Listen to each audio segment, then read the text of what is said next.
ఒక విషయం గుర్తుపెట్టుకోవాలి, మనకెట్లయితే సిద్ధాంతాలు ఉన్నాయో గొడ్డలి పార్టీ కూడా సిద్ధాంతాలు ఉన్నాయండి. గొడ్డలి పార్టీ సిద్ధాంతమే విధ్వంసం.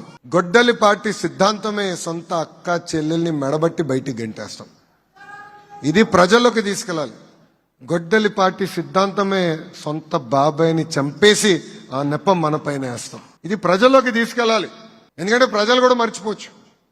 మనం చూసాం, ఒక అమర్నాథ్ గౌడ్ అన్న పిల్లడు నెట్టు చంపేశారు. వాళ్ళ అక్కని వైకాపా నాయకుడు పిల్లలు ఏడిపిస్తున్నారని పెద్దలకెళ్ళి అమర్నాథ్ గౌడ్ కంప్లైంట్ చేస్తే అదే అమర్నాథ్ గౌడ్ ని చెతగొట్టి అతను చదువుతున్న పుస్తకాల నుంచి కాగితాలు చింపి నోట్లో కుక్కేసి కెరోసిన్ పోసి మరి తగలబెట్టేశారు. ఏ పిల్లలైతే ఆ అబ్బాయిని చంపారో వాళ్ళు ఊరిలోకి వస్తే పెద్ద ఊరేగింపుగా ఇంటికి తీసుకెళ్లారు.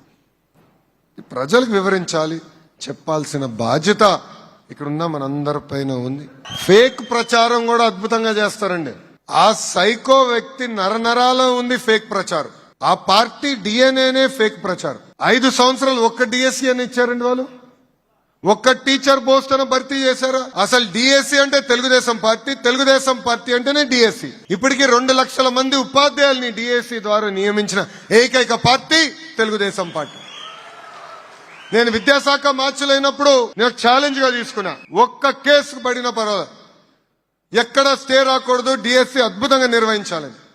ప్రత్యేకంగా వర్టికల్ హారిజాంటల్ రిజర్వేషన్ అని చాలా కాంప్లికేటెడ్ సిస్టమ్ ఉన్నా కూడా 150 రోజుల్లో 150 కేసులు వేశారండి డిఎస్సీ పైన. ఎక్కడ కోర్టు డిఎస్సీని ఆపలేదు. ఏకంగా వాళ్ళు వేసిన కేసుల్లో 30% పక్కన పడేసింది కోర్టు. అది మనకున్న చిత్తశుద్ధి. ఈ రోజు నా పైన ఆరోపణలు చేస్తున్నారు. ఎస్, నేను ఛాలెంజ్ చేస్తున్నా జగన్ ని. టైం డేట్ నువ్వు ఫిక్స్ చేయి, నేను వస్తా చర్చకి, నువ్వు సిద్ధమా అని అడుగుతున్నా. అరే భయపడే బ్యాచ్ మాది కాదురా భయ్. దొంగ పేపర్ దొంగ ఛానల్ పెట్టుకుని నేను తిరగట్లా, రైట్ రాయల్ గారు తిరుగుతున్నా. మీలాగా దొంగ బతుకు మాది కాదు. ఏమని ఉంటే స్ట్రైట్ గా మేము మాట్లాడతాం. రా, డిఎస్సీ పైన డిస్కస్ చేద్దాం, గ్రూపుల పైన మీరు చేసింది డిస్కస్ చేద్దాం, లిక్కర్ లో ఎవరెంత డబ్బులు దొబ్బేశారో కూడా దానిపైన డిస్కస్ చేద్దాం. టైం డేట్ మీరు ఇవ్వండి. ఈ లోకేష్ మటుకు సిద్ధంగా ఉన్నాడు. ఇంతేకాకుండా కొంతమంది కొన్ని రోగాలు ఉంటాయండి. ఆ సైకోకు ఒక రోగం ఉంది, దాని పేరే సిసిడి. చెప్పండి, సిసిడి, క్రెడిట్ చోరీ డిసార్డర్. క్రెడిట్ చోరీ డిసార్డర్. నేను ఆదిత్య మిత్తల్తో మాట్లాడి ఆర్సిలర్ స్టీల్ ప్లాంట్ తీసుకొస్తున్నా, బయటకు వచ్చింది. అప్పుడు ఈ మహానుభావుడు ప్రెస్ మీట్ పెట్టి రాదు, ఒరిస్సాకి వెళ్ళిపోతుంది, ఎవడు చెప్పాడు వస్తుందని అన్నాడు. ఎప్పుడైతే శంకుస్థాపన చేశామో ఇట్లన్నీ నేను తీసుకొచ్చాను కదా, నేను వాళ్ళతో మాట్లాడా కదా, మా ముత్తాత వాళ్ళ ముత్తాతకు పరిచయం ఉంది, ఆత్మలు మాట్లాడుకున్నారు, తీసుకొస్తున్నామంటాడు. ఇంకా కొన్ని సంవత్సరాలు పోతే ఆగస్ట్ 15 వచ్చినప్పుడు అంటాడు, మా ముత్తాతనే భారతదేశానికి స్వాతంత్రం తీసుకొచ్చాడు అంటాడు. ఎంత అన్యాయం అండి. గూగుల్ తీసుకొస్తే ఆయన తీసుకొచ్చాడంట. రాయల్ ఎన్ఫీల్డ్ తీసుకొస్తే నేను చిన్నప్పుడు రాయల్ ఎన్ఫీల్డ్ నడిపాను కనుక రాయల్ ఎన్ఫీల్డ్ నేనే తీసుకొచ్చానంటాడు. సో ప్రజల్లోకి చెప్పాల్సిన బాధ్యత మనందరిపైన ఉందండి. లేదంటే అబద్ధాలు 1కి 10 సార్లు చెప్పి నిజం చేసానికి ప్రయత్నిస్తాడు. భోగాపురం గురించి కూడా మాట్లాడాలి. ఆ రోజు భూసేకరణ చేసింది మనం, పనులు ప్రారంభించింది మనం. ఇప్పుడు వచ్చి ఆయన ఏదో పీకినట్టు చెప్తున్నాడు. అరే మళ్ళీ 5 సంవత్సరాలు ఏం చేసావు భయ్? 5 సంవత్సరాలు ఎందుకు పూర్తి చేయాలా? పట్టించుకోవాలా? ఏకంగా జిఎంఆర్ వాళ్ళకి ఇచ్చిన భూముల్లో 500 ఎకరాలు ఈయన లాక్కుని వేరే వాళ్ళకి ఇవ్వాలని ప్రయత్నించాడు, వాళ్ళ సొంత వ్యక్తులకి ఇవ్వాలని ప్రయత్నించాడు. ఈరోజు తిరిగా భూములు ఇచ్చాం కనుకనే ఎయిర్పోర్ట్ పూర్తయింది, ఎంఆర్ఓ పూర్తయింది. 1వ తారీఖు నాడు మన ప్రధానమంత్రి నరేంద్ర మోడీ గారి చేతుల మీదుగా భారతదేశానికి భోగాపురం అని ఏకంగా అంకితం చేస్తుంది. ఇంకా చిత్తశుద్ధి ఉంది మనకి. ఇది ప్రజలు చెప్పాల్సిన బాధ్యత ఇక్కడున్న కార్యకర్తలందరిపైన ఉందని తెలియజేసుకుంటున్నా. ఇంకో విషయం, ప్రభుత్వం కొనసాగింపు అనేది చాలా చాలా అవసరం. ఇక్కడున్న ప్రతి కార్యకర్త ఇది గుర్తుపెట్టుకోవాలి. ఈరోజు మీరు చూడండి, గుజరాత్ లో ఒకే పార్టీకి చెందిన ప్రభుత్వం నేరుగా వచ్చేగల ఎంత అద్భుతంగా అభివృద్ధి చెందుతుంది. పెట్టుబడులు వస్తున్నాయి, పిల్లలకు అద్భుతంగా ఉద్యోగాలు వస్తున్నాయి. మొన్నటి వరకు మనం చూసాం ఒరిస్సాలో కూడా ఒకే పార్టీ ఉండే, వాళ్ళు కూడా మనకన్నా అద్భుతంగా అభివృద్ధి చేసుకుని ముందుకు వెళ్ళే పరిస్థితి మనందరం చూసాం. మనం అంటే తెలుగుదేశం పార్టీ ఒక పెద్ద కుటుంబం, ఆ కుటుంబం కాస్త ఇంకొంచెం పెద్దగా అయింది. ఎందుకంటే తెలుగుదేశం పార్టీ, జనసేన, భారతీయ జనతా పార్టీ ముగ్గురం కలిసికట్టుగా ఈ రోజు పనిచేస్తాం జరుగుతుంది. మా అందరికీ చిత్తశుద్ధి ఉంది, మా అందరికీ క్లారిటీ ఉంది. బూత్ స్థాయికి కూడా అదే క్లారిటీ చాలా చాలా అవసరం. నేను ఒక ఇండియా టుడే కాన్క్లేవ్ వెళ్ళా. దాంట్లో యాంకర్ మాట్లాడుతూ 29 ఎన్నికలు మీరు కలిసే పోటీ చేస్తారా అని అడిగాడు. నీకెందుకు డౌట్ ఉంది? 100% మేము కలిసే పోటీ చేస్తున్నాం అన్నా. మీరందరూ చప్పట్లు కొట్టారు. ప్రోగ్రామ్ అయిన తర్వాత పవన్ అన్న నాకు ఫోన్ చేశాడు. ఫోన్ చేసి, అరే మనం 3 టర్మ్లు, కనీసం 3 టర్మ్లు అంటే ఒక టర్మ్ ఎందుకు చెప్పారా అన్నాడు. కరెక్టే అన్నా, 3 టర్మ్లు కలిసికట్టుగా మనం పోటీ చేస్తున్నాం, దాంట్లో ఎలాంటి డౌటే లేదని చెప్తాం జరిగింది. ఇది అందరం గుర్తుపెట్టుకోవాలి. ఎందుకంటే మన తెలుగుదేశం పార్టీ ముసుగులో జనసేనని తిడతారు, జనసేన ముసుగులో బీజేపీని తిడతారు, బీజేపీ ముసుగులో మన తిడతారు. మనందరం అప్రమత్తంగా ఉండాలి. ఏ ఐక్యత అయితే ఢిల్లీలో పనిచేస్తున్నాం, అమరావతిలో పనిచేస్తున్నాం, అదే ఐక్యతతో గల్లీలో కూడా మనం కలిసికట్టుగా పనిచేయాలని ఈ సభాముఖ కార్యకర్తలందరికీ నేను పిలిపిస్తున్నా. ప్రభుత్వం కొనసాగింపు అనేది చాలా చాలా అవసరం. అభివృద్ధి చెందాలన్నా, మనం పైకి రావాలన్నా ఒకే ప్రభుత్వం కొనసాగింపు అవసరం. ఎన్డీఏ అనేది చాలా అవసరం. ఒక విషయం గుర్తుపెట్టుకోవాలి, మనకెట్లయితే సిద్ధాంతాలు ఉన్నాయో గొడ్డలి పార్టీ కూడా సిద్ధాంతాలు ఉన్నాయండి. గొడ్డలి పార్టీ సిద్ధాంతమే విధ్వంసం, గొడ్డలి పార్టీ సిద్ధాంతమే సొంత అక్క చెల్లెల్ని మెడబట్టి బయటికి గెంటేస్తాం. ఇది ప్రజల్లోకి తీసుకెళ్ళాలి. గొడ్డలి పార్టీ సిద్ధాంతమే సొంత బాబాయిని చంపేసి ఆ నెపం మన పైన వేస్తాం. ఇది ప్రజల్లోకి తీసుకెళ్ళాలి. ఎందుకంటే ప్రజలు కూడా మర్చిపోవచ్చు.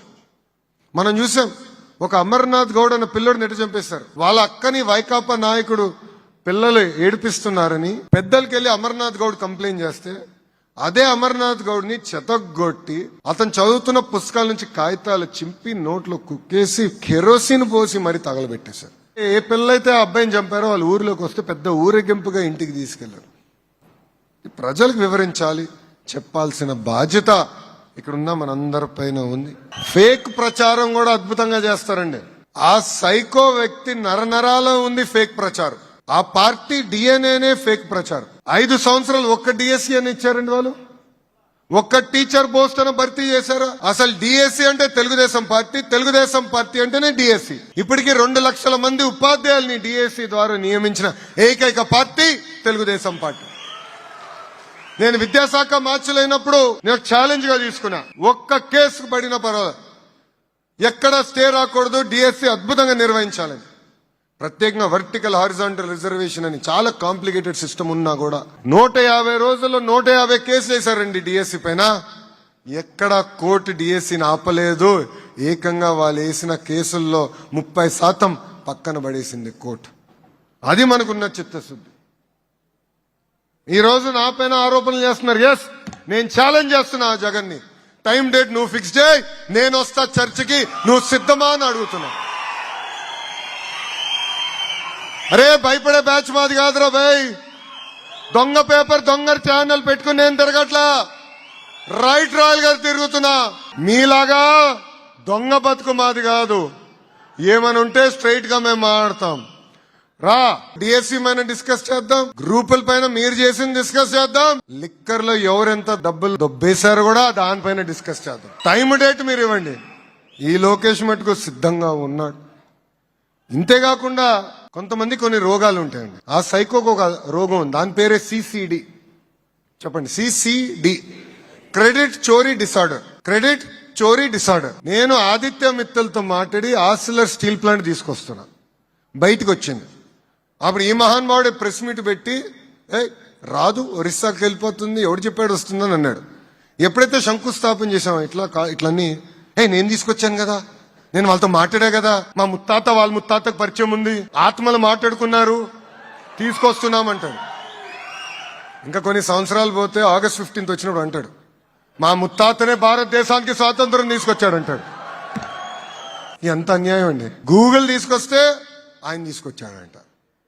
రాయల్ ఎన్ఫీల్డ్ తీసుకొస్తే నేను చిన్నప్పుడు రాయల్ ఎన్ఫీల్డ్ నడిపాను కనుక రాయల్ ఎన్ఫీల్డ్ నేనే తీసుకొచ్చానంటాడు. సో ప్రజల్లోకి చెప్పాల్సిన బాధ్యత మనందరిపైన ఉందండి. లేదంటే అబద్ధాలు 1కి 10 సార్లు చెప్పి నిజం చేసానికి ప్రయత్నిస్తారు. భోగాపురం గురించి కూడా మాట్లాడాలి. ఆ రోజు భూసేకరణ చేసింది మనం, పనులు ప్రారంభించింది మనం. ఇప్పుడు వచ్చి ఆయన ఏదో పీకినట్టు చెప్తున్నాడు. అరే మళ్ళీ 5 సంవత్సరాలు ఏం చేసావు భయ్? 5 సంవత్సరాలు ఎందుకు పూర్తి చేయాలా? పట్టించుకోవాలా?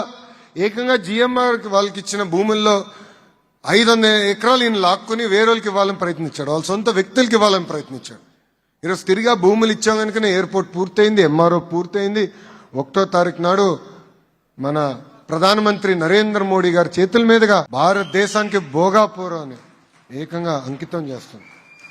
ఒక చిత్తశుద్ధి ఉంది మనకి. ఇది ప్రజలు చెప్పాల్సిన బాధ్యత ఇక్కడున్న కార్యకర్తలందరిపైన ఉందని తెలియజేసుకుంటున్నా.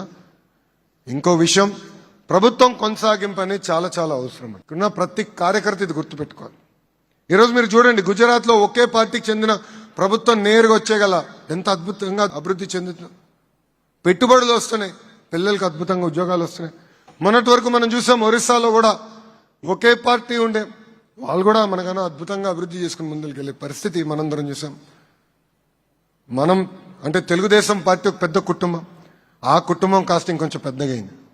ఎందుకంటే తెలుగుదేశం పార్టీ, జనసేన, భారతీయ జనతా పార్టీ ముగ్గురం కలిసికట్టుగా ఈరోజు పనిచేస్తాం జరుగుతుంది. మా అందరికీ చిత్తశుద్ధి ఉంది, మా అందరికీ క్లారిటీ ఉంది. బూత్ స్థాయికి కూడా అదే క్లారిటీ చాలా చాలా అవసరం. నేను ఒక ఇండియా టుడే కాన్క్లేవ్ వెళ్ళా, దాంట్లో యాంకర్ మాట్లాడుతూ 2029 ఎన్నికలు మీరు కలిసే పోటీ చేస్తారా అని అడిగాడు. నీకెందుకు డౌట్ ఉంది? 100% మేము కలిసే పోటీ చేస్తున్నాం అన్న. మీరందరూ చప్పట్లు కొట్టారు. ప్రోగ్రామ్ అయిన తర్వాత పవన్ అన్న నాకు ఫోన్ చేశాడు. ఫోన్ చేసి, అరే మనం 3 టర్మ్లు, కనీసం 3 టర్మ్లు అంటే 1 టర్మ్ ఎందుకు చెప్పారా అన్నాడు. కరెక్టే అన్నా, 3 టర్మ్లు కలిసికట్టుగా మనం పోటీ చేస్తున్నాం, దాంట్లో ఎలాంటి డౌటే లేదని చెప్తాం జరిగింది. ఇది అందరం గుర్తుపెట్టుకోవాలి. ఎందుకంటే మన తెలుగుదేశం పార్టీ ముసుగులో జనసేనని తిడతారు, జనసేన ముసుగులో బీజేపీని తిడతారు, బీజేపీ ముసుగులో మన తిడతారు. మనందరం అప్రమత్తంగా ఉండాలి. ఏ ఐక్యత అయితే ఢిల్లీలో పనిచేస్తున్నాం, అమరావతిలో పనిచేస్తున్నాం, అదే ఐక్యతతో గల్లీలో కూడా మనం కలిసికట్టుగా పనిచేయాలని ఈ సభాముఖ కార్యకర్తలందరికీ నేను పిలిపిస్తున్నా.